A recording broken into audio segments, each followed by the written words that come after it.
आगे बढ़ते हैं और अब बात करेंगे। सीएम योगी आज 10 लाख से अधिक ग्रामीणों को सौगात दे रहे हैं। आपको सीधे वहीं लेकर चलते हैं। श्रीमान जयंत सहस्त्रबुद्धे जी विज्ञान भारती के अखिल भारतीय अध्यक्ष डॉक्टर शेखर मांडे जी,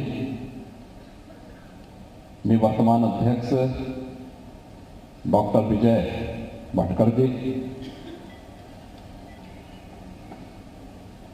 अखिल भारतीय महासचिव प्रोफेसर सुधीर भदौरिया जी, डॉक्टर अब्दुल कलाम तकनीकी विश्वविद्यालय के कुलपति प्रोफेसर पीके मिश्रा जी, विज्ञान भारती के 5वें अधिवेशन में उपस्थित देश के अलग अलग कोने से उपस्थित सभी वैज्ञानिकों और उपस्थित भाइयों बहनों, मैं सबसे पहले विज्ञान भारती के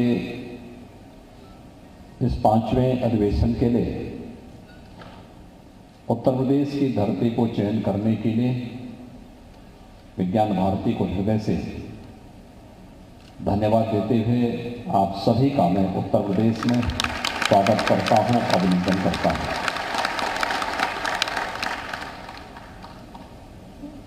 मुझे प्रसन्नता है कि भारतीय संस्कृति और परंपरा की आधार भूमि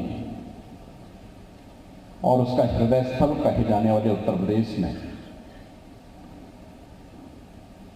स्वदेशी ज्ञान विज्ञान की इस परंपरा को आगे बढ़ाने के लिए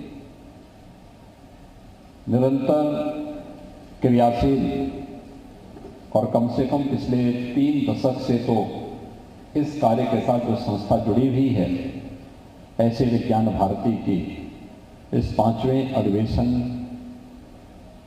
का यहाँ पर आयोजन होना एक सुखद अनुभूति कराता है। मैं इस अवसर पर आप सबका हृदय से अभिनंदन करता हूँ।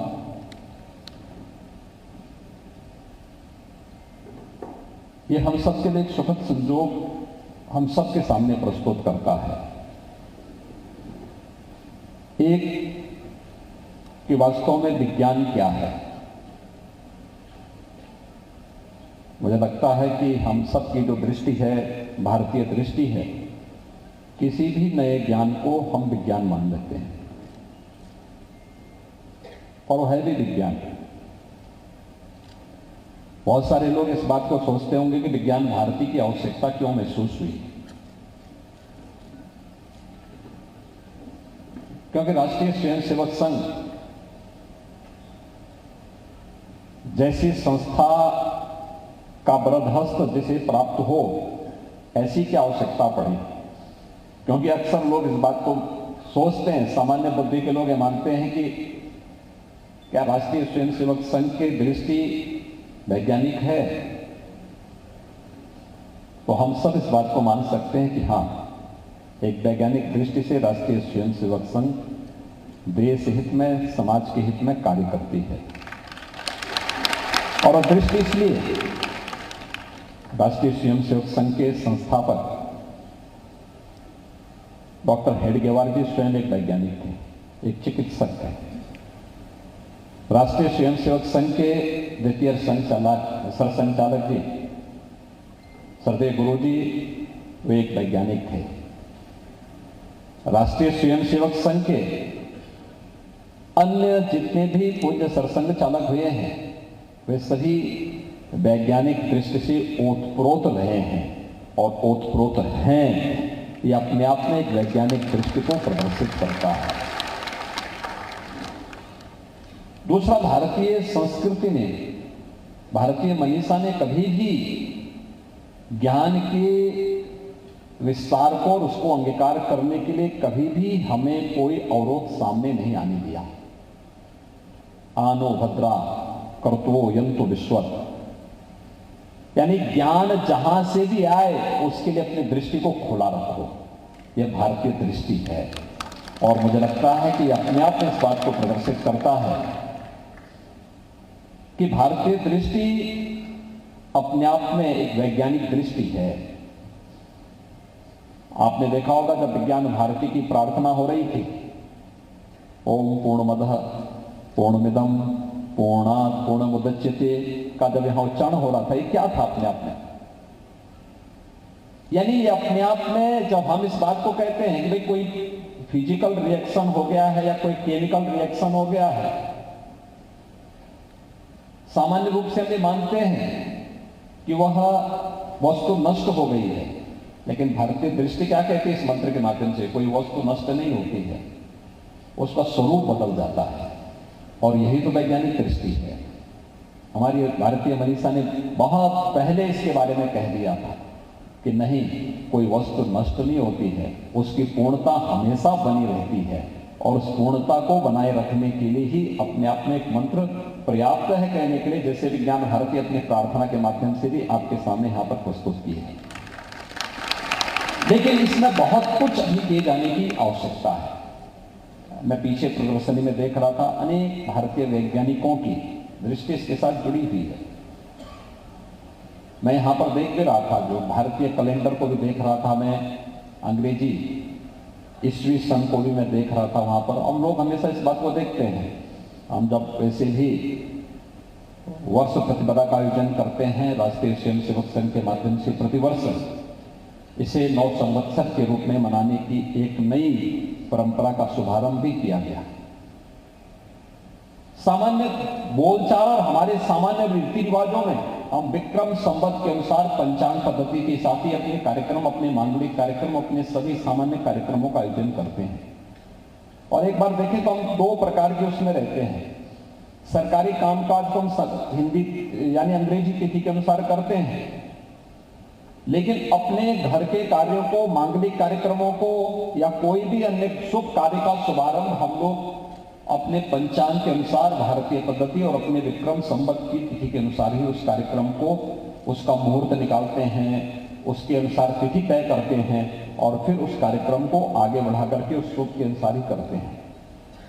आखिर अंग्रेजी तिथि और विक्रम संवत की जो हमारी पंचांग तिथि है, इसमें अंतर भी क्या है?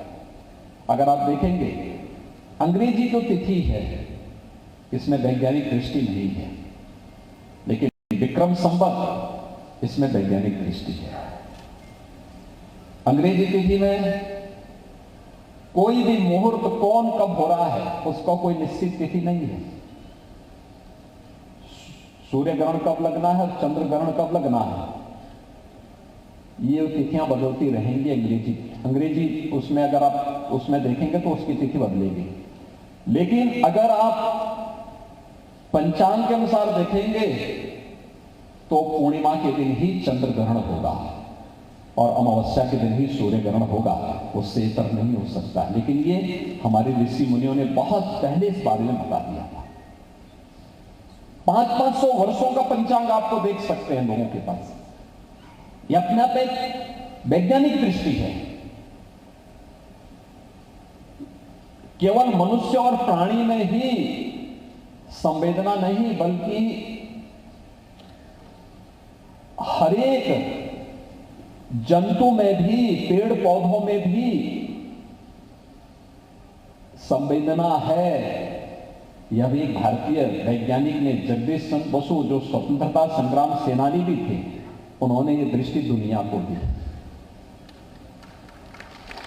एटम क्या होता है, यह दृष्टि भी भारतीय एक दार्शनिक ने, महर्षि कणाद ने सबसे पहले अपने वैशेषिक दर्शन के माध्यम से इस भाव को सबके सामने प्रस्तुत किया था। आज हम गॉड आर्टिकल की बात करते हैं। आखिर गॉड आर्टिकल क्या है? आत्मा की नश्वरता। ये भारतीय ऋषि बोल चुके हैं। और महाभारत में तो आपने देखा होगा, जब गीता का उपदेश भगवान श्री कृष्ण अर्जुन को देते हैं तो ये आत्मा के बारे में यही तो कहते हैं, ये हर काल, हर देश, हर परिस्थिति में रहेगी। इसको अग्नि नहीं जला सकती है, इसको कोई इसको मार नहीं सकता, कोई इसे काट नहीं सकता है, तो मरने से क्यों डरते हो? अर्जुन को यही तो भगवान कृष्ण कहते हैं। केवल उसका रूपांतरण होना है। दुनिया आज उसको ढूंढ रही है।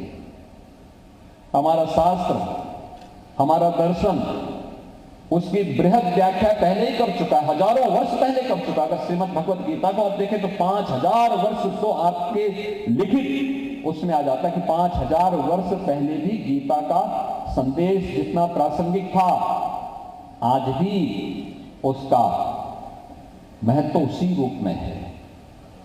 लेकिन हम पिछड़े कैसे? क्योंकि हमने अपने ज्ञान को धार्मिक दृष्टि से तो अंगीकार किया, लेकिन उसका जो व्यावहारिक स्वरूप होना चाहिए था उसको अंगीकार करने का प्रयास हम लोगों ने इस रूप में नहीं कर पाए। आज भी मैं देखता हूं, हम अपने आसपास घटित होने वाली घटनाओं को देखते हैं, सब कुछ करते हैं, लेकिन उस पर नोट करने और लिखने की आदत नहीं है, डाटा कलेक्शन करने की आदत नहीं है। बड़े बड़े संस्थान हमारे बन गए हैं, लेकिन इन संस्थानों के अंदर डाटा कलेक्शन की आदत नहीं है, किसी कार्य को वैज्ञानिक दृष्टि से देखने की आदत भी नहीं है। मैं बार बार एक बात को देखता हूं, मैंने पूर्वी उत्तर प्रदेश में गोरखपुर और उसके आसपास के जनपदों में वो बीमारी ज्यादा थी और प्रदेश के लगभग 38 जनपद उस बीमारी से प्रभावित थे, जिसमें हर वर्ष जुलाई से अक्टूबर के बीच में 1.5 से 2 हजार बच्चों की मौत होती थी और ये मौतें 4 दशक तक चलती रही। अब आश्चर्य करेंगे कि 4 दशक में जिन मौतों के लिए कोई बेहतर प्रयास मेडिकल साइंस की दृष्टि से नहीं हो पाया, स्थानीय स्तर पर कार्यरत तमाम अन्य संगठन नहीं कर पाए, हमारी सरकार ने उस बीमारी के उपचार के लिए नहीं, उसके प्रबंधन के लिए मात्र 4 वर्ष में उस बीमारी से 95% मौतों को नियंत्रित किया है। 95% मौतें आज यहां कंट्रोल हुई हैं। अलग तो सीएम योगी को आप सुन रहे थे। सीएम योगी आज 10 लाख से अधिक ग्रामीणों को सौगात देने जा रहे हैं। यूपी में स्वामित्व योजना के तहत 10 लाख से अधिक ग्रामीण परिवारों को घरौनी प्रमाण पत्र सौंपे जाएंगे। आपको बता दें कि मुख्यमंत्री योगी आदित्यनाथ डिजिटल माध्यम से ग्रामीणों को उनके आवास का मालिकाना हक दिलाने के लिए ग्रामीण आवासीय अभिलेख सौंपेंगे। सरकार का मानना है कि घरौनी मिलने से गांव में संपत्ति विवादों में कमी आएगी।